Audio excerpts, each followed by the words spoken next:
hindi ko lang din na bigay pa sa inyo yung inyong test paper kasi kaka-check ko pa lang din. Hindi ko pa din siya tapos checkan nung Monday. So, tingnan natin yung result. For your section 3207. Ito tuloy ba daw yung Pwede bang ituloy yung defense? Okay, so for your section, okay, our midterm exam is over 60. That is 60 items. At ang passing natin is 36. At based sa grades na dito, let me check. Okay, so in your section, walang nakapasa. And the highest is 33. Okay.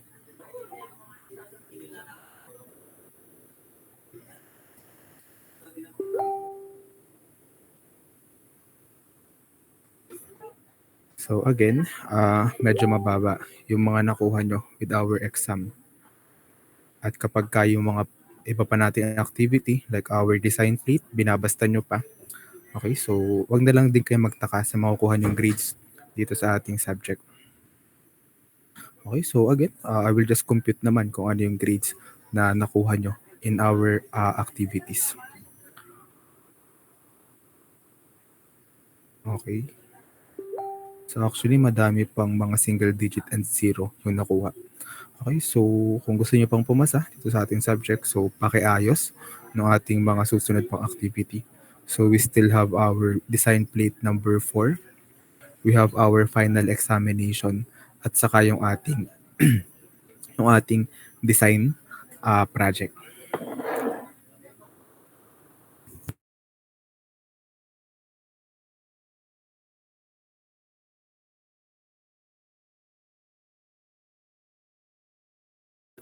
Okay, so for today we're going to discuss chapter 8 na, no? We are going to discuss another critical, another important machine elements, which is the rolling bodies with pure contact. Okay, so wait lang, let me arrange muna yung aking presentation.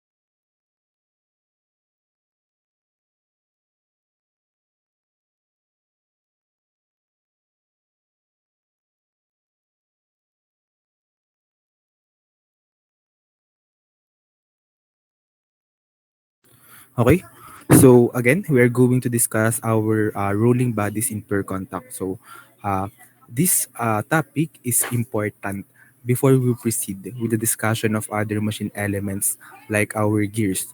So dapat yung concepts ng rolling bodies ay maintindihan muna natin so that we can easily understand, we can easily solve problems regarding sa mga machine elements like gears.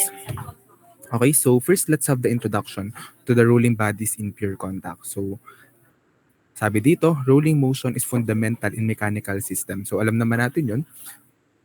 When we are designing a machine, sobrang dami ng components niya na merong rolling motion. So dapat alam na natin how to analyze, how to solve uh, those uh, those components na merong rolling motion.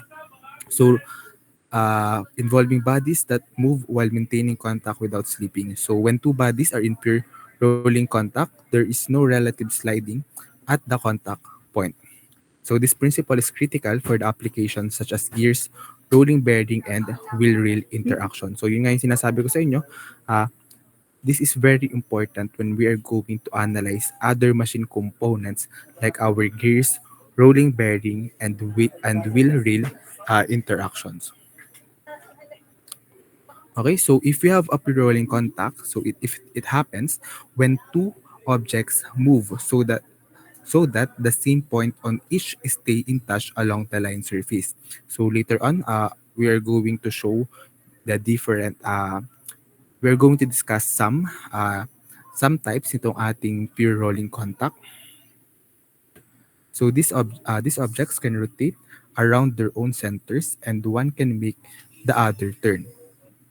So that is the principle of our uh, rolling contact. So we have a driven component and the driver. So the driver component is connected to, for example, a motor. So that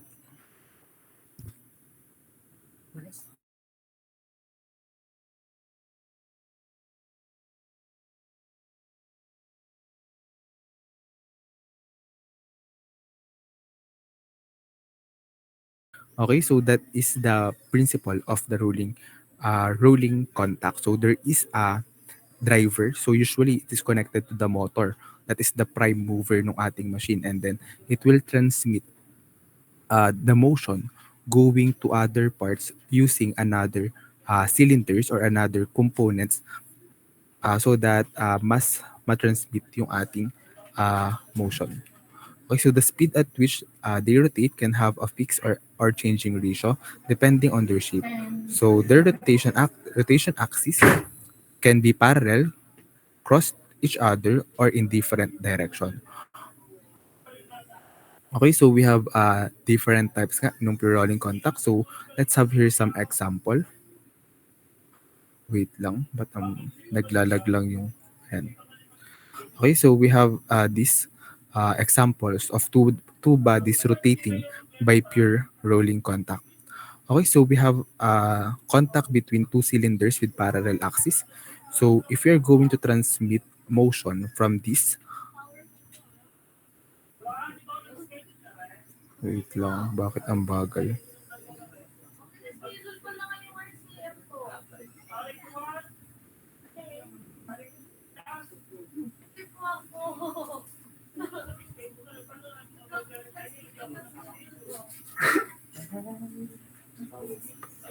Okay, so dito, we're going to transmit motion from this cylinder going to this cylinder. Eh kung papansin natin, yung kanilang axis is parallel. Kaya naman, nagiging parallel lang yung pagtatransmute ng ating motion. Okay? So, if we have, ganito naman, we have contact between two bodies with intersecting axis. So, kung papansin natin naman dito sa ating example na to, we have intersecting axis dito. So, ginagamit naman yung mga gantong rolling contact when we are going to transmit motion in different direction. Okay, so kung makikita natin, this body is rotating on this axis, but then, kung mapapansin natin, itatransmit niya yung motion dito at mag-iiba na yung direction ng ating motion. Okay, so by arranging yung ating angle ng ating mga rolling contact, nagkakaroon ng transmission ng motion in different direction naman. Okay, so we are going to discuss these conditions for pure rolling contact. So we have cylinders with pure rolling contact and cones in pure rolling contact. And then we are going to analyze when it is external contact or internal contact for both of these conditions.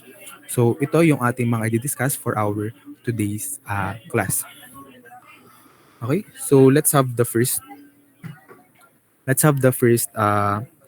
type. We have the cylinders in pre-rolling contact when we have an external contact.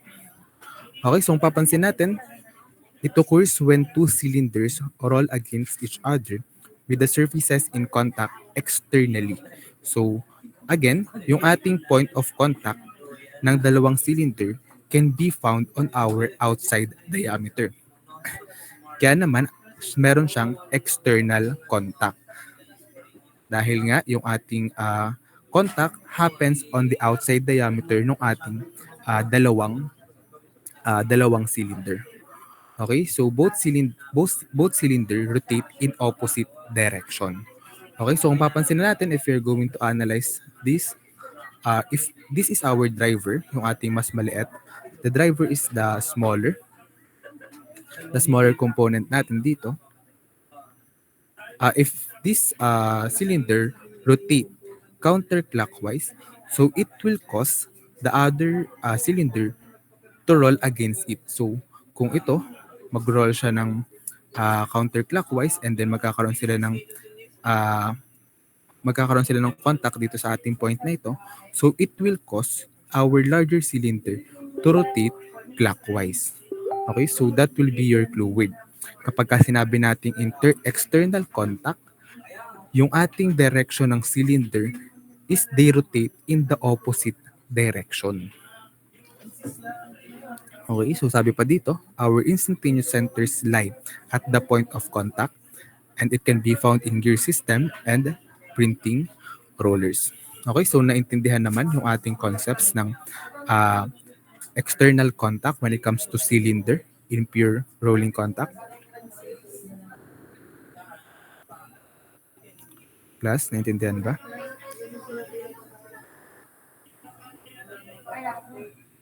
Yes po, sir. Okay, so let's proceed with the formulas we're going to use. So kindly take note of this formula kasi ito yung mga gagamitin natin when we are analyzing problems regarding external contact of cylinders in pure rolling contact. Okay, so alam naman natin we have the formula for our angular speed, and the angular speed is equals to 2 pi n. And then we have the speed ratio. Kung sabi ng ating speed ratio, the speed of the cylinder 1 times our radius ng ating cylinder is equals to the product ng speed at radius ng another cylinder. Okay, so it can also be written as N1 over N1 over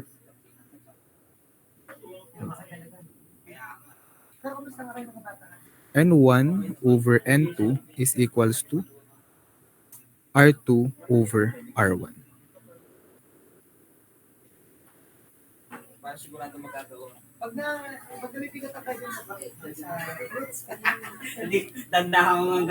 Okay, so after the speed ratio, we can also have our center distance. So yung center distance naman natin, it can be solved by having the sum ng ating dalawang radius. So yung distance nitong ating dalawang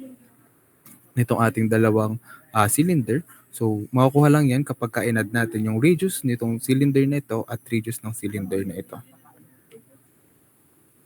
Okay, so na-note ba yung ating formula? So kindly take note of this formula kasi mamaya gagamitin natin yan in analyzing our problems.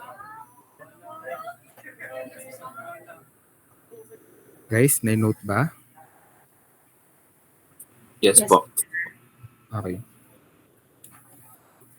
So later on, I will ask you to solve some problems. Okay, so paano naman daw kapag we have cylinder in pure rolling contact where we have internal contact naman? So sabi dito, it happens when one cylinder rolls inside another larger hollow cylinder. So kung kanina, meron tayong point of contact on the outside diameter ng ating mga cylinder. Ngayon naman, kapag sinabi nating internal contact, we have the point of contact here sa ating inside diameter. So nasa sa loob ng ating larger cylinder yung ating smaller cylinder. And then the cylinders rotate in the same direction. So if this smaller cylinder is our driver and it rotates clockwise, syempre it will cause the larger cylinder to move on the same direction or also clockwise. Okay, so yun lang yung kailangan nating tandaan. Pag sinabi nating external contact, we have the opposite direction ng ating cylinders. At kapag ka naman meron tayong internal contact, yung ating cylinder has the same direction ng rotation. Okay, so these cylinders can be is used in planetary gear system and epicyclic gear trains. Okay, so next we have, wait lang, medyo naglalag lang. Okay, so we have the formulas naman for us to analyze problems with internal contact na cylinders. Okay, so we just have the same formula when it comes to our angular speed and our speed ratio. Ang kaibahan lang nito sa ating external contact, syempre, yung ating pagko-compute ng ating center distance. So kung kanina, ipag-a-add natin. So ngayon naman, we are going to subtract yung dalawa nating radius. Okay, so if we have the radius nitong isa, nitong ating larger cylinder, and the radius nitong ating uh, smaller cylinder, so para makuha yung center distance ito, syempre pagmamanusin lang natin yun. Okay, so class, do you understand the concepts at na-note ba yung mga formulas when we are going to analyze cylinders in pure rolling contact, both in external and internal contact? Okay, so now we are going to have a sample problem. So we're going to solve the sample problem para mas madali nating maintindihan yung concepts ng rolling bodies.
Okay, so sorry for that. Okay, so let's have the sample problem. Ano? So we have a cylinder, 24-inch in diameter on shaft B drives by pure rolling contact. Another cylinder on shaft T. So it has an angular speed of 600 radians per minute, and then shaft T turns 148.25 RPM in the opposite direction. Okay, so first let's have the given. So sabi dito, we have a cylinder na 24-inch in diameter in shaft B. So kung ano na lang yung binigay na letter or name sa ating problem, yun na lang yung isulat natin. Okay, so we have the diameter on our shaft V. So dV is equals to 24 inches. And then it drives by pure rolling contact, another cylinder on shaft T, it has the angular speed. So, ang given sa atin is the angular speed ng ating shaft B, and that is 600 rad per minute. And then, shaft T turns. So, giniven sa atin is the speed ng shaft T in RPM. So, that is N T, and that is 148.25 RPM. At sabi dyan, we have the opposite direction.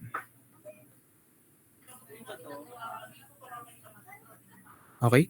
So if we say that if we have the opposite direction, so anong type of contact ang meron tayo?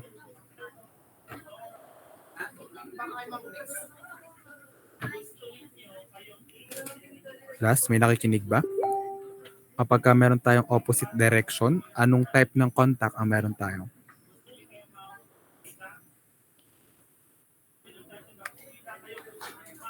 External po, sir.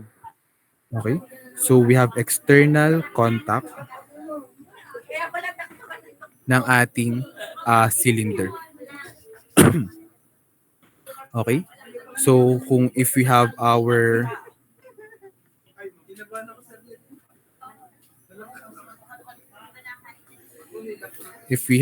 this,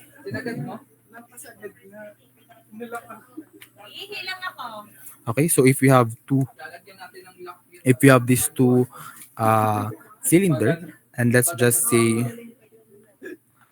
this is our V and this is our T, shaft V and shaft T. And then meron siyang external contact dito sa ating part na ito. Okay. So what is required? Ano yung hinahanap natin dito sa ating problem? So sabi dito, we are going to calculate the diameter of cylinder of shaft T. So we are going to have our diameter at T and the distance between the axis of two shafts. So that is our center distance. Okay, so this is our unknowns. Okay, so let's have the solution.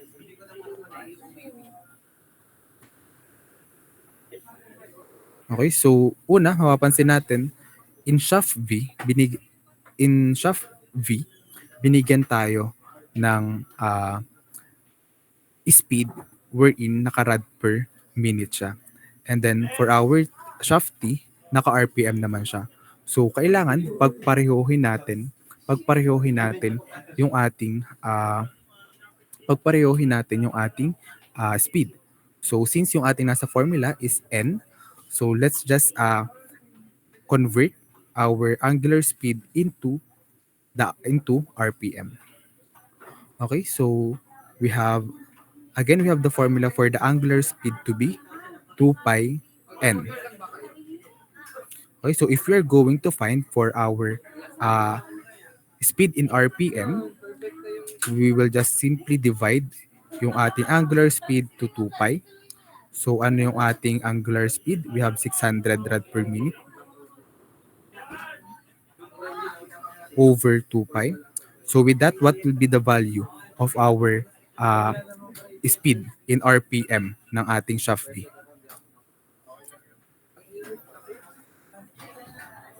Pakitype nga sa chat box.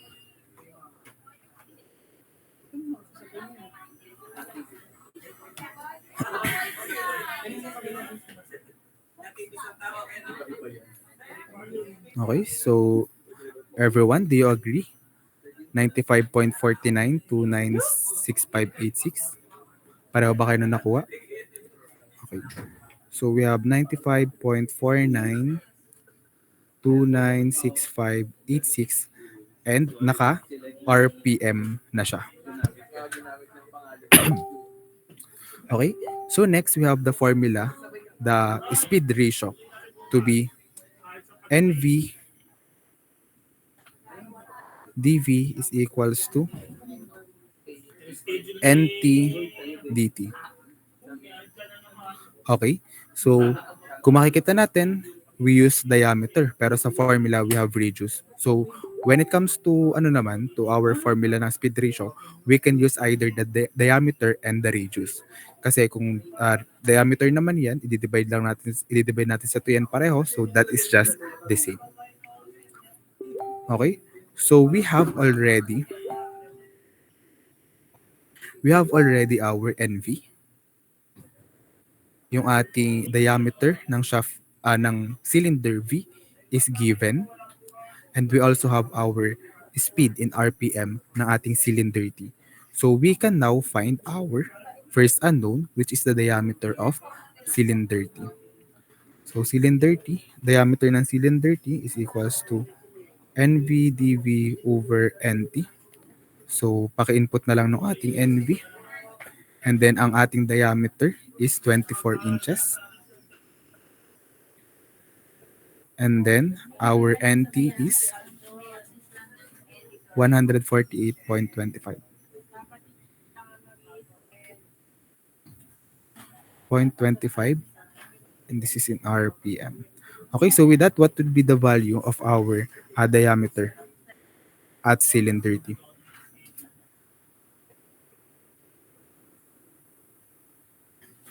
We have 15.46. So, ano na lang, 2 decimal points na lang. Kasi when we're going to measure that naman in real life application, in practical application, hindi naman natin kayang i-measure yung sobrang specific na decimal point. So let's just have our 2 decimal points. Okay, so naintindihan naman kung paano natin nakuha yung ating diameter. Yes po, sir. Okay, so we have another unknown which is the center distance. So to be able to find our center distance, we are going to just add. So we have external contact, kaya pag-a-addin lang natin yung ating radius. So our diameter ng V is 24. So that is 24 inch over 2 plus 15.46 inch over 2. So what will be the value of our center distance?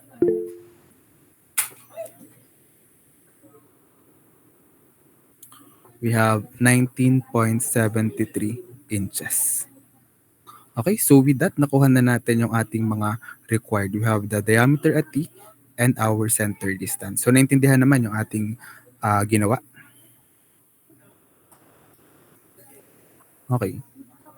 So for letter B, we're going to calculate naman yung ating diameter and the distance between the axis of the two shaft if they turn on the same direction. So kapag ka naman naka-same direction tayo, same pa din naman yung ating magiging process. Ang magiging kaibahan lang is yung pagko-compute natin ng ating center distance. So kapag ka naiba natin yung center distance natin, pagmaminusin lang natin yung ating dalawang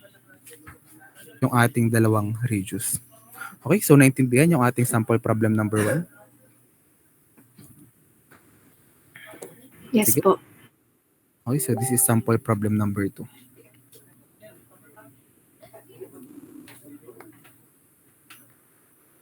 Okay, so for this sample problem number 2, I'll be going to ask you to solve this sample problem number 2. And then since mababa talaga yung mga nakuha yung grades sa ating exam, the first 10 students na makapagpasa sa ating Google Classroom ng tamang sagot, I will give additional 5 points para sa ating midterm examination. Okay, so sabi dito, we have two shaft A and B, and that is 5 feet from the centers and are connected by rolling cylinders to turn in the same direction. So A is to make 50 RPM and B is to make 150 RPM. You are going to find the radius of the cylinders in feet. Okay, so I will give you 15 minutes to solve for our sample problem.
Okay, so parang last 4 minutes na lang. And then, ilan na yung nagpasa?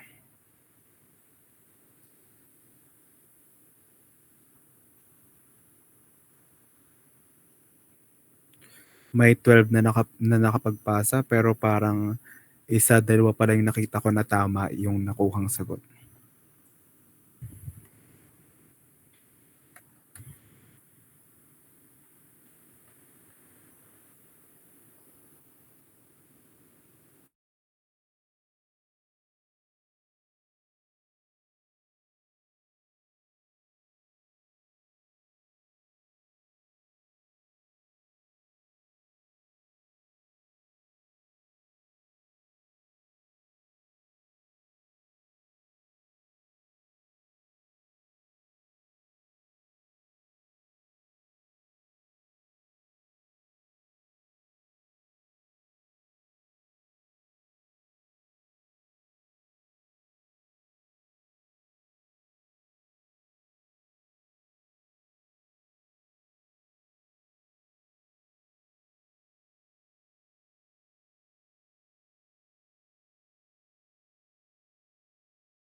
Okay, so I will just be checking yung inyong mga pinasa. And then, inform ko na lang din kayo kung sino yung, yung first 10 na tama yung nakuhang sagot.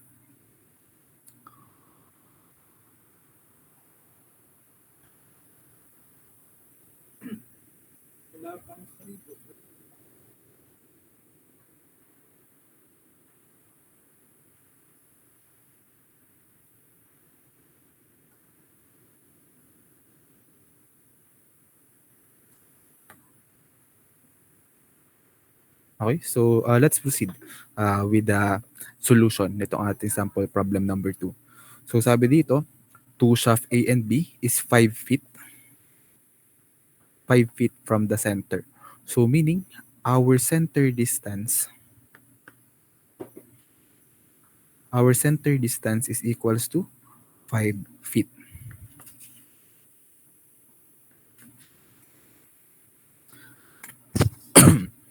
And then sabi dito, they are connected by rolling cylinder to turn in the same direction. So, if we have the same direction, anong type ng contact ang meron tayo?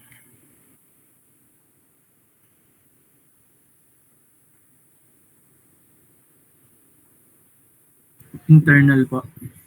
Okay, so we have an internal contact. Another given natin is our uh, speed. So our NA is equals to 50 RPM and our NB is equals to 150 RPM. Okay, so we are going to find ano ba yung ating required. Ang required natin is the radius ng ating cylinders in feet. So radius, so we have RA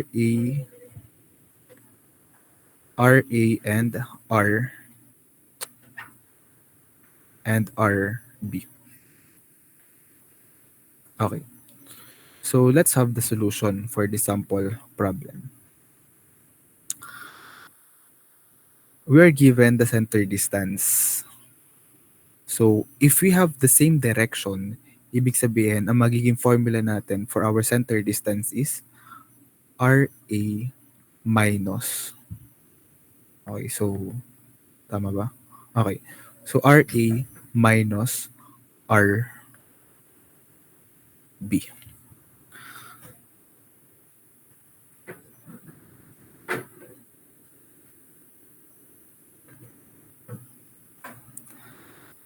So since parehong unknown yung ating radius, we are going to solve the radius of A in terms of the radius of B.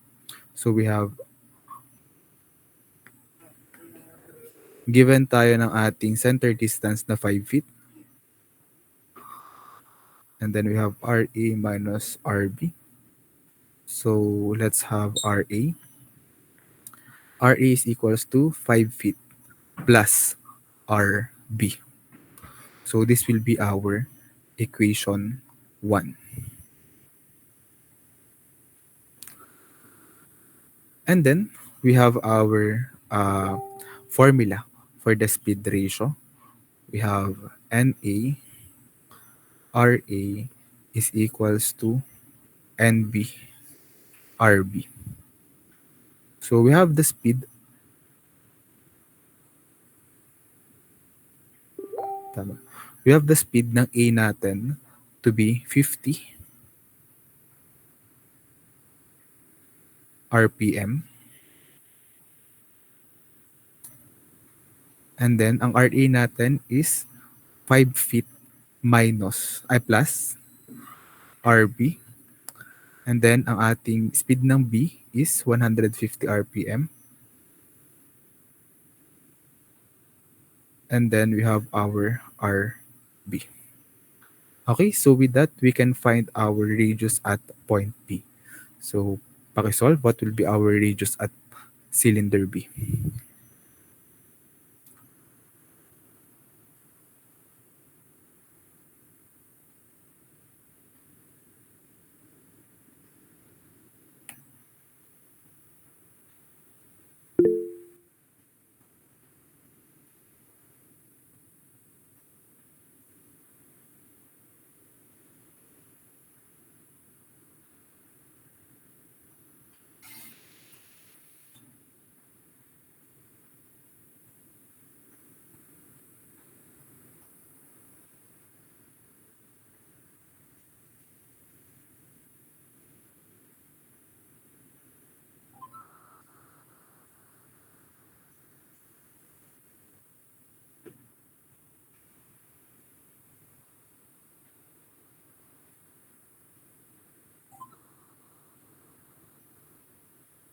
Okay, so we have 2.5 feet. And then we have the formula for RE to be 5 feet plus RB. So RA will be 5 feet plus 2.5 feet. So our RA is equals to 7.5 feet. Okay, so with that, nakuha na natin yung ating sizes or the radius ng ating dalawang cylinder.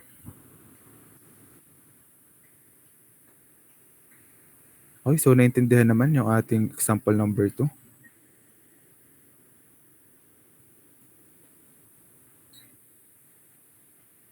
So, nakuha na ng iba kung ba't sila mali. Kasi, ang sinabi natin, we have the same direction. If we have the same direction, ang type ng contact ng ating cylinder is internal. So, yung iba, ang ginamit na formula for our center distance is pinag-plus nila. So, that is wrong. Okay, so okay na tayo dito sa rolling cylinders with external and internal contact.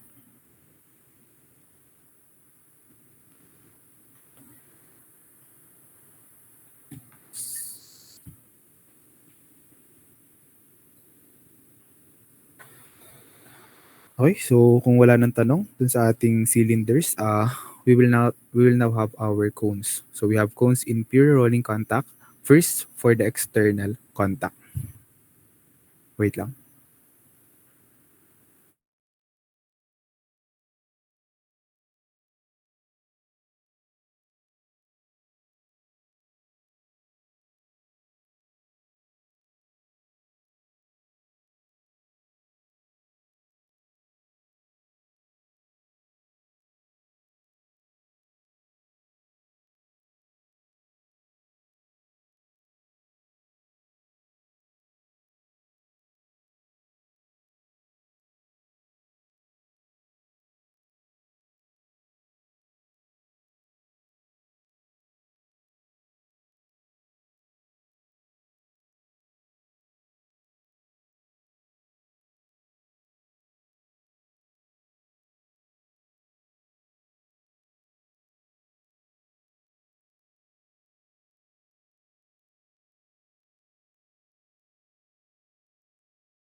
Okay, so let's continue. Again, this is for the cones in pure rolling contact with external contact.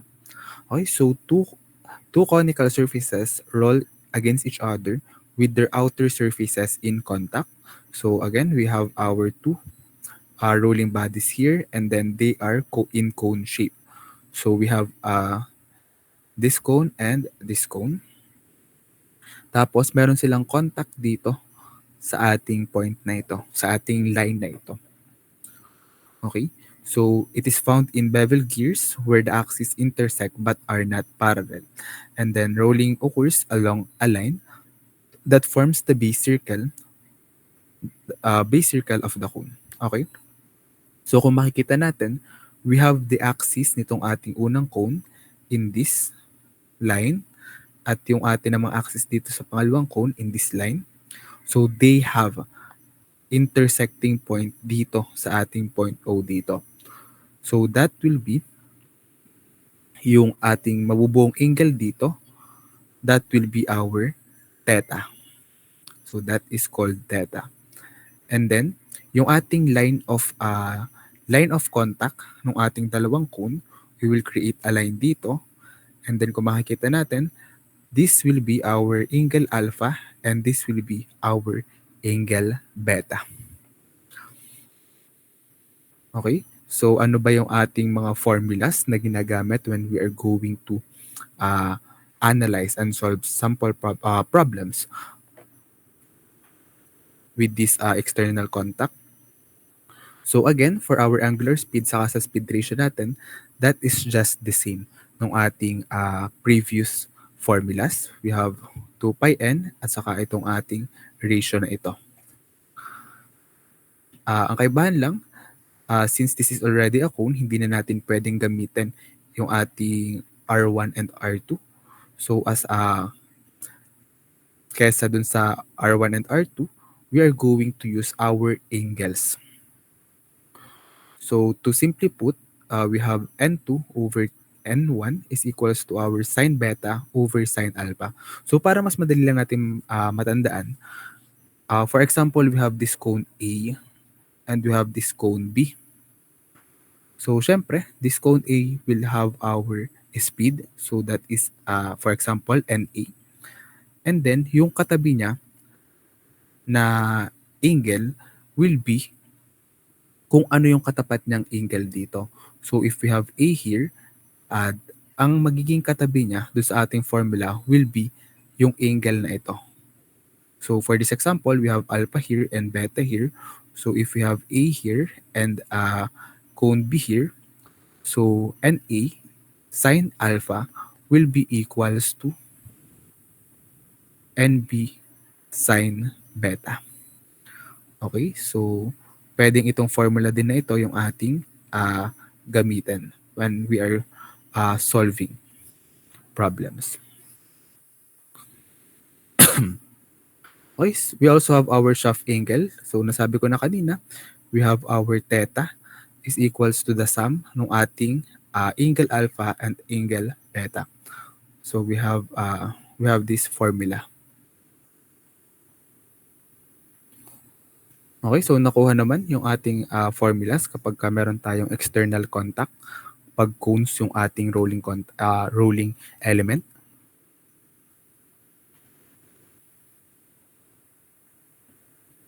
Okay, so when it comes to internal contact naman, so kung makikita natin sa ating illustration, yung contact nila ay nandoon sa ating likod ng larger cone. So if you have this larger cone, itong ating part na ito, ang ating smaller cone ay nandito sa ating likod ng larger cone.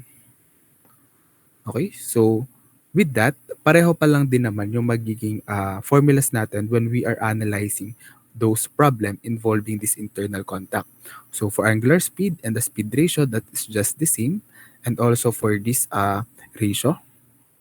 But then, mag-iiba lang dun sa ating shaft angle. So yung ang mangyayari dun sa ating shaft angle, our theta will now be equals to alpha minus our beta. So kung makikita natin, this will be our angle alpha or the angle na nabuo ng ating larger cone.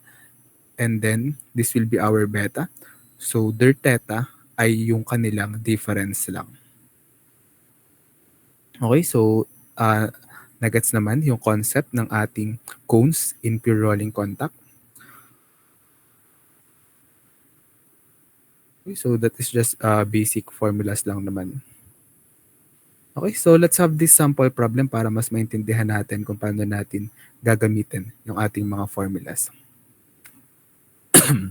Okay, so we have here two shafts A and B which are in the same plane makes an angle of 85 degrees. Okay, so we have the given. And then our theta is equals to 85 degrees.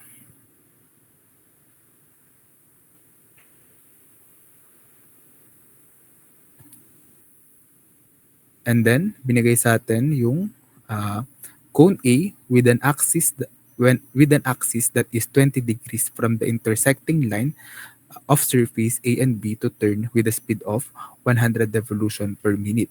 So, ibig sabihin, we have our alpha to be 20 degrees. And then, the speed, so we have the speed in A is 100 RPM. Okay, so sabi dyan, using these values given, find the speed of the other cone in RPM. So that will be our required. We have our speed at B in RPM and the angle of axis from the intersecting line in the surface. So that is our angle beta. Okay, so if you're going to analyze, we have two cones.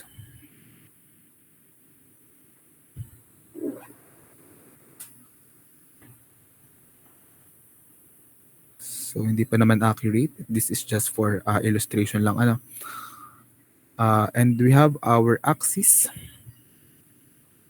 of rotation ng dalawa and this point. So this angle will be our angle theta. And then we're going to have our line here. So this will be our alpha and this will be our beta. So this is our A. So pwede naman siya magkapalit. And our cone B. Okay, so ang una natin makukuha is our angle beta. Kasi, di ba, we have the formula for theta to be alpha plus beta. So if we have 85 degrees and then our angle alpha is 20 degrees, so we have our angle beta is equals to 85 minus 20 degrees. So what will be the value ng ating angle beta?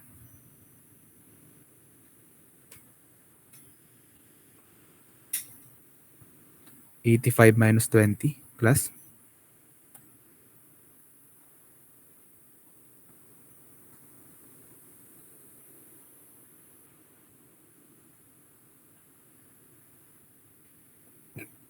so that is 65.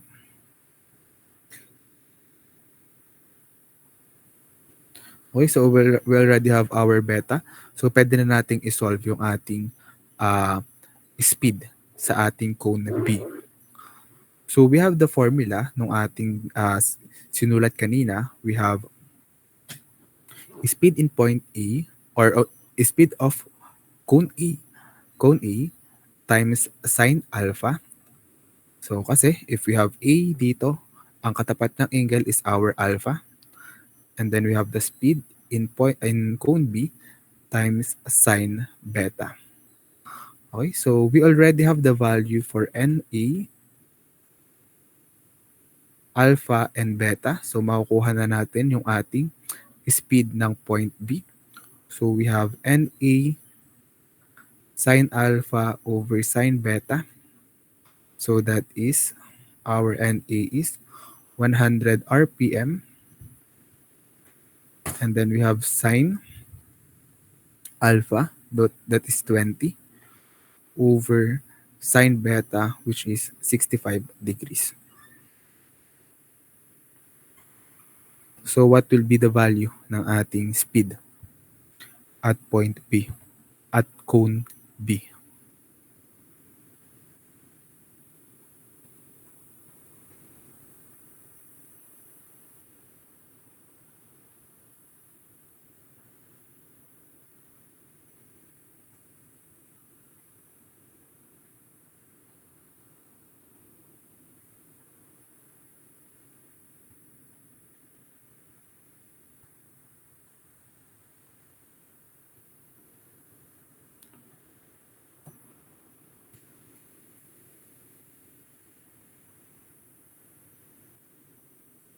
So we have 37.74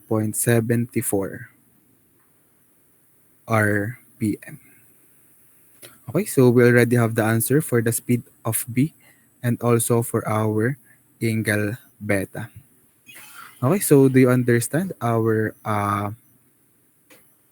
sample problem in the cones in pure rolling contact?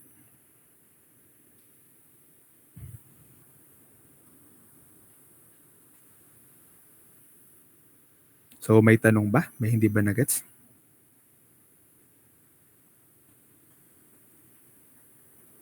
Okay na?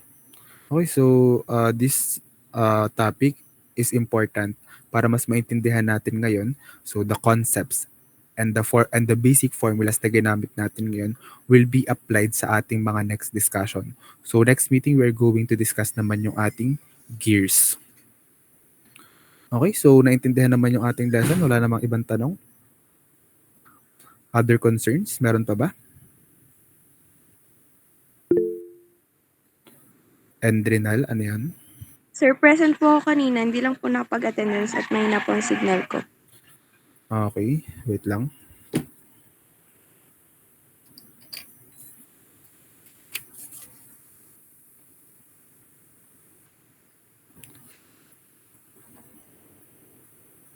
And Adrenal.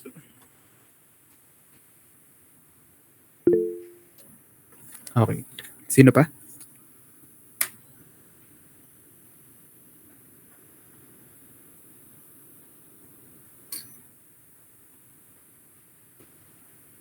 Labad Labador, nandito na. Yes po sir, na late lang po dahil galing pong school. Sino pa yung isa? Pasakian, okay na. Evangelista, okay. Sino pa? Zara, okay na. Meron pa. So, ang absent natin dito is si Katapang, Dobria, saka si Cortigera. May hindi pa ba nagpapasa ng ano? Sir, nag-present po ako kanina, sir. Before Okay. gabi po, attendance. Hindi po ata narinig, sorry po. So, dalawa lang yung ating absent.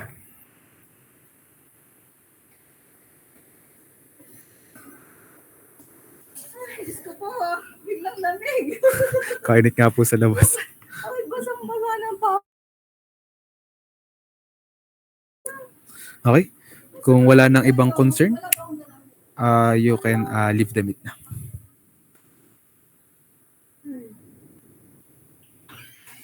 Thank you po.